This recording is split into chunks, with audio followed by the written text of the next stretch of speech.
एक जंगल में आम के पेड़ पर एक नीलकंठ रहता था। वो हमेशा खुश रहता था। दिन भर वो आम के मीठे मीठे फल खाता और पेड़ की हरी भरी डालियों में झूलते हुए गाना गाता था। एक दिन जंगल में सूखा पड़ गया। वहाँ के सारे पेड़ पौधे और तालाब सूख गए। जंगल के सब पशु पक्षी जंगल छोड़कर दूर किसी अन्य ठिकाने पर चले गए। लेकिन नीलकंठ ने अपना आम का पेड़ नहीं छोड़ा।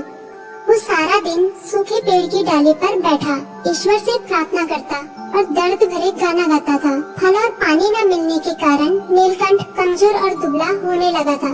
एक दिन उस जंगल के रास्ते से सैनिकों का एक समूह गुजर रहा था, जहाँ एक भी जीव जानवर दिखाई नहीं दे रहा था। वहाँ सूखे आम के वृक्ष पर एक कमजोर नीलकंठ को करुण स्वर में गीत गाते देखा। सैनिकों ने नीलकंठ से पूछा, अरे नीलकंठ महाराज, इस उजड़े सूखे जंगल में तुम अकेले क्या कर रहे हो? भूख प्यास से तुम बेहाल दिखते हो। तुम्हारे सारे साथी पशु पक्षी अपना घर छोड़कर दूसरी जगह चले गए हैं। तुम भी चले जाओ, दूर किसी और पेड़ में अपनी जान बचाओ। सेनापति की बातें सुनकर नीलकंठ ने विनम्र और उदार स्वर में जवाब दिया, नहीं सेनापति जी, मैं ऐसा नहीं कर सकता। मैंने इस पेड़ पर बने कटोर में जन्म लिया है। यही मैं पला बड़ा हूँ। इस पेड़ के मीठे मीठे फल खाकर जीता रहा। इसकी छायादार पत्तियों के बीच चैन से जीवन बिताया। यही मैंने कितने दोस्त बनाए। इस पेड़ ने मुझे कितनी बार दुश्मनों से बचाया।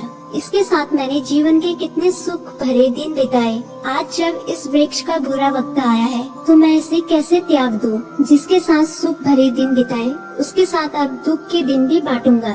नीलकंठ की बातें सुनकर सेनापति बहुत प्रसन्न हुए। वे अपने सैनिकों के साथ उसी वक्त उस देश के राजा के पास गए और उन्हें उनके राज्य में सूखते जंगल का समाचार भी दिया और जंगल को बचाने की भी गुहार लगाई। सारी बातें सुनकर राजा ने तुरंत एक विशाल नहर खुदवाकर जंगल तक पानी पहुंचाने की व्यवस्था की। फिर देखते ही देखते जंगल के सारे पेड़ पौधे के साथ आम का वो पेड़ भी हरा भरा हो गया और उसमें खूब मीठे फल लगने लगे। जंगल के सारे पशु पक्षी वापस अपने घर लौट आए और नीलकंठ को धन्यवाद दिया। नीलकंठ अपने आम के पेड़ में लिपटकर खुशी से गीत गाने लगा। जंगल में खुशियाँ लौट आई।